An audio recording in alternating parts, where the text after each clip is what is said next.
Good afternoon. Welcome to the weekly edition of the Wrap. I'm Laura Leslie, WRAL Capitol Bureau Chief. And I'm Travis Fain, WRAL State Government Reporter. And we are less than 2 weeks away from the election. And you can tell because every day is an election story, right? But we do have one coming up this week that we really wanted to highlight, and that is a special episode of OTR on the Record that comes up on Saturday night. And Travis and I, we both interviewed Cheri, Beasley, and Ted Budd, not together, unfortunately, but at least we got sit downs with both of them to kind of spend a little bit more time talking to them about what their positions really entail. Yeah, it's about 10 minutes with each of them. Yeah, I did Bud, you did Beasley. We mashed it together into one show, 7:30 Saturday night, and then it'll go on the website, I think usually Sunday. This race is still tight. I don't know how tight. I mean, could be tied, could be Bud by a couple points. We've seen one poll that had Beasley up by several points. I mean, y'all know. Look, there's one poll that matters. It gets tallied November 8th. We'll see what happens here. Go vote. Yeah, I feel like, I mean, honestly, this year after 2016, 2018, and 2020, I mean, honestly, no disrespect to my friends in the polling business, but I'm having a really hard time getting real wrapped up about what polling numbers are showing us simply because they've been so off in the last few years. So maybe this is the year they'll come back into true with what actually happens on election day. Yeah, I mean, it's tough not to go into a whole tangent here, but I mean, I'm glad that's not my job. I don't know how to guess what the electorate will look like, and I honestly don't know why I'd want to. Um, I I am that lone voice in the woods who says I'll just wait until November 9th.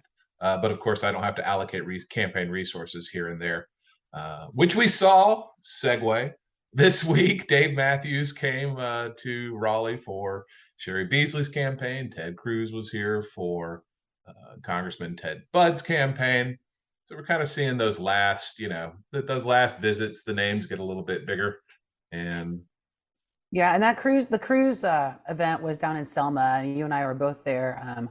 It's interesting to me that that Ted Cruz is trying to keep his profile as high as it is. The he's truth got a and book courage. to sell, Laura. Those books don't Yeah. sell themselves. Well, is it just a book, or is there possibly another attempt to run coming up in 2024? Is kind of what I'm wondering. Although they could both kind of be part of the same parcel.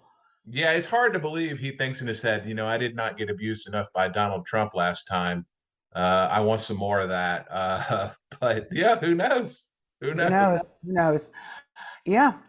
Anyway, so it was an interesting rally. We heard from Bo Hines as well, and Ted Budd at that rally. It was kind of sparsely attended, but I mean, it was in the middle of a working day. Kind of in the middle of Selma, which is not exactly a densely populated area. So, Right. not surprising for the time and place. I would say. Yeah. Also on the federal level, I noticed on Twitter, it wasn't my poll. I can't remember who I saw it from. I think a bot that I follow that does FEC stuff, Federal Elections Commission. The Democrats, the House Majority PAC, put $500,000 into the Don Davis race against Sandy Smith out in NC1. Now that's a district that leans pretty, I mean, not strongly Democrat, but strong enough to where we really thought at the beginning of this cycle, all right, that's a fairly safe district for a Democrat. I think it is listed as likely Democrat now by the Cook Report. I can't remember. It's been on that cusp. But I mean, $500,000, that's no joke at this point in the race, and it signals, I would think, some concern that Democrats have with Senator Don Davis winning that seat over Sandy Smith, who is a dyed in the wool MAGA Trump Republican, as much as you can get. Been repeatedly accused of domestic violence by two ex-husbands, once by her daughter several years ago. So we'll see. Brian Anderson, our colleague, talked to Don Davis about this, Senator Davis, for a profile, I believe, that's running early next week in this race. He said he's confident in his chances. I spoke to Morgan Jackson, who, of course, is like the lead Democratic consultant in the state. And he said, hey, they're just I kind of made it sound like it was a leave no doubt move, but I don't know that you put $500,000 into something you're confident about. Yeah, and that is a lump of money, and a lump of money at a late hour. I mean, I don't even know where you're going to buy ad time at this point. I mean, one of the things I was told was that the Wilmington market is saturated, but the Raleigh market is not yet saturated, which well, hard to if you watch believe. our station, it totally is. But that's I don't know, Laura. I'm sure if anyone listening to this wants to call up WRL right now and buy some ad time, We'll I'm make not it. going to dissuade them from doing it. At least give it a shot, folks. That's right. It is our paychecks after all. Anyway, so I've been working on this project. I don't know how many of you have noticed, but it's this thing I've been calling NC Votes 101.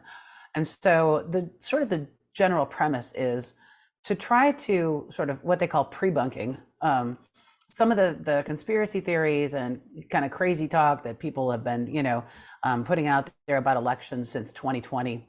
And I had one this week about about ballot stuffing, because you probably remember President Trump said back in 2020 that there were a bunch of counterfeit ballots that were stuffed into boxes and it changed the outcome of the election. I think he said that in Arizona and maybe Georgia. So I talked to Gary Sims about that here in the Wake County Board of Elections. And Gary's, okay, so I didn't even realize this, but did you know the ballots are even on a special kind of paper? I learned it in your story, and it's in Yeah, my notes for this conversation because I they thought have it to was be, fascinating. yeah, so they have to be the right color, brightness, thickness, There's a size. coding. Yeah, there's coding for the computer to read them. And then, yeah, the idea that you could Xerox one is so that wouldn't work. And I mean, even if you did get an absentee ballot by mail, which I did, to do these stories, and you wanted to run it through a Xerox, I mean, it has there's a barcode on there that links it to you. Right. So, they wouldn't have that hard a time figuring out. Yeah, not to mention the fact that if you tried to counterfeit, you would be risking a felony or more likely multiple Multiple. felonies. But yeah, I think that not only does that series good about the pre-bunking, like you said, but kind of demystifying the elections process. I mean, you think when you first think about elections, it seems simple, and then you realize, oh, but we have to do the same thing 7 million times in 100 different counties, and it look, anything can kind of come up, and all these little nuances happen. So I really have enjoyed that series because I do feel like it pulls the veil back a little bit and says, actually, this sounds complicated, but here's how it works, and here's Oh, thank you. why it works that way. Thank you. Yeah, and that's kind of why, because I think a lot of people, as you say, just kind of think it's a black box. Like Right.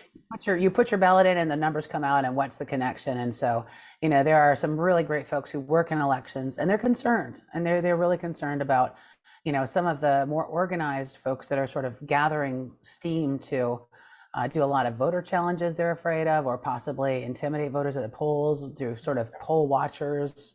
So they're not the kind that the party brings into the poll necessarily, but standing around outside of the polls taking pictures, that kind of thing.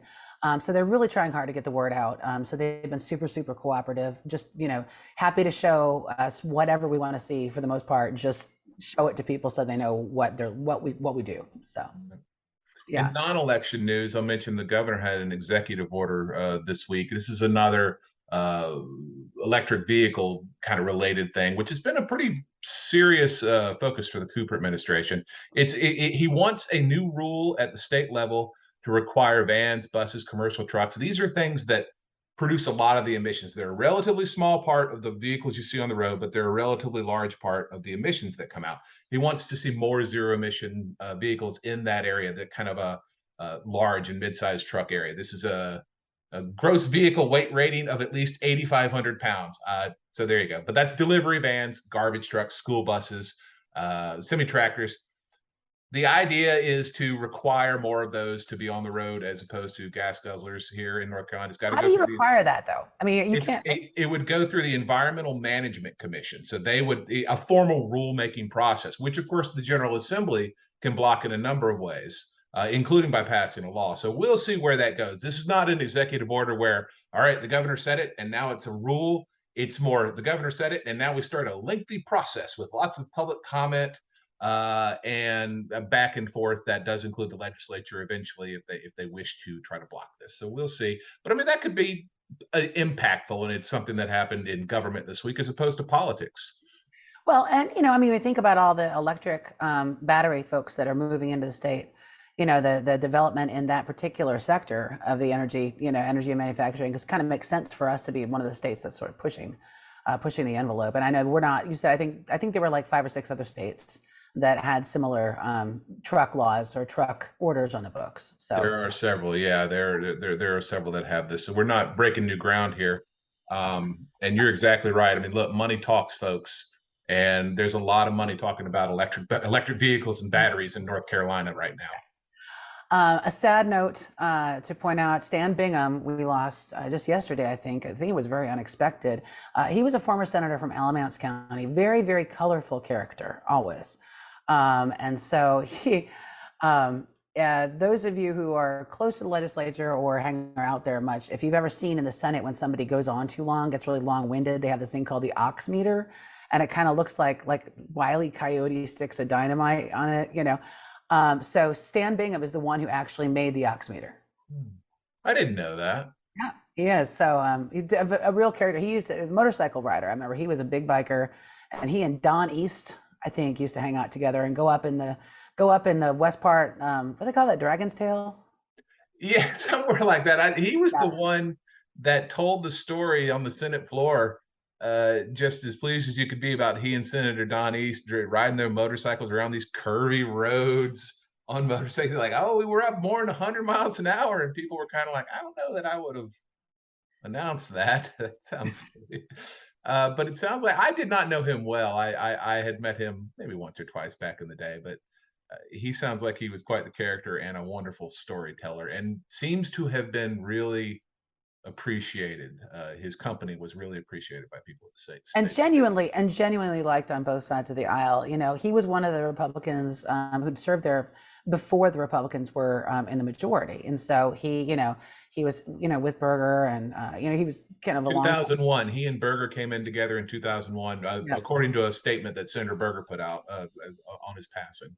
Yeah, so Bingham used to work, along with Fletcher Hartzell and some other Republicans that used to work pretty closely with Baz Knight to get some things done. So long, lengthy career in the Senate, and so sorry to hear of his demise. It was not notably, as far as I know, a motorcycle accident, Yeah. but anyway, we are truly sorry, joking aside, that he's left us.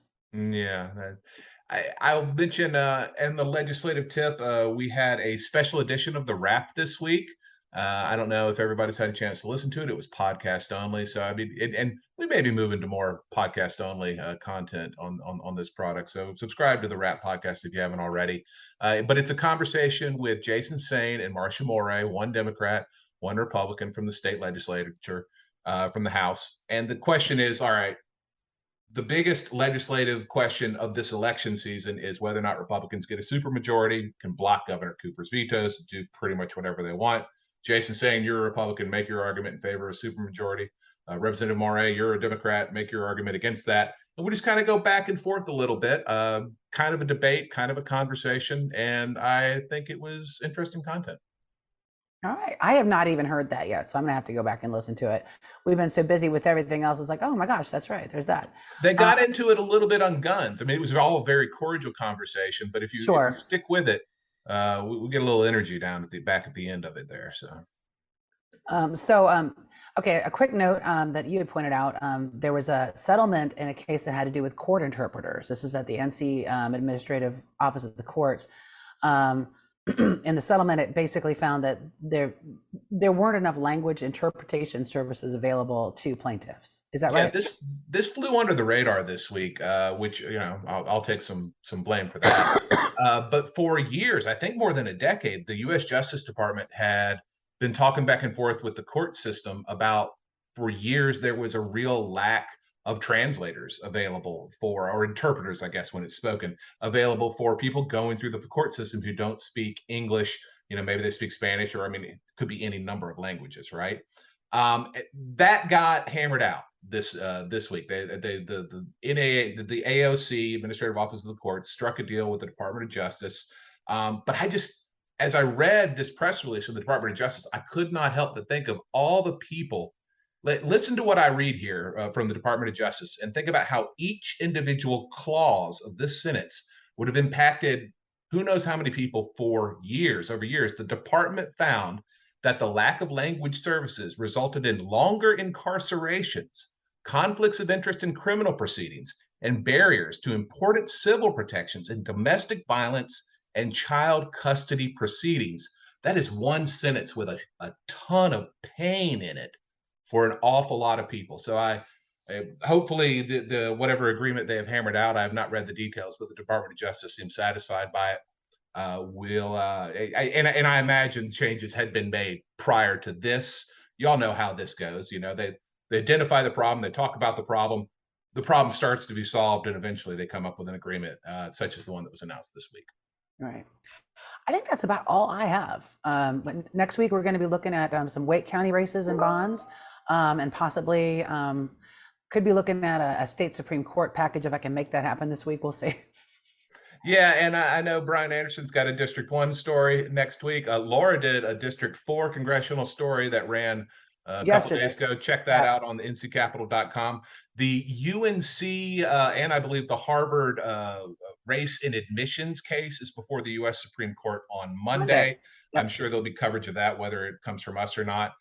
Moore v. Harper, speaking of the Supreme Court, that's the redistricting independent legislature theory case out of North Carolina. That's going to be argued in December at the Supreme Court, but we saw a deadline, I assume, hit this week because there were a ton of amicus briefs filed. Brian Anderson summarized those for us on including from Arnold Schwarzenegger.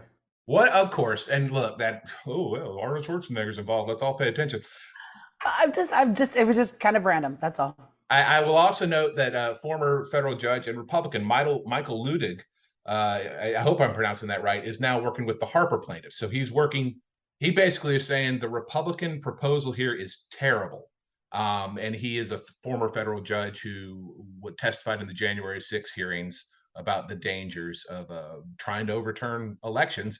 I also will note very quickly, there are two pro bono attorneys, one of whom who worked in the Obama administration, working with Attorney General Josh Stein's office on this case. They obviously represent the State Board of Elections. So they brought in some outside counsel in that case, which is, not unheard of, but a little unusual, but say that those folks are working for free. So. It just, seriously, I don't know how many lawyers we're going to have on each table at that hearing. It's December 7th, because it's, every time I turn around, there's more parties. So yeah. That's all I got, Laura. I hope everybody, sorry we've been incommunicado for a while. Well, technical issues, but we're fixing it. So anyway, thanks so much for joining us, and we will definitely join you next week here on the WRAL.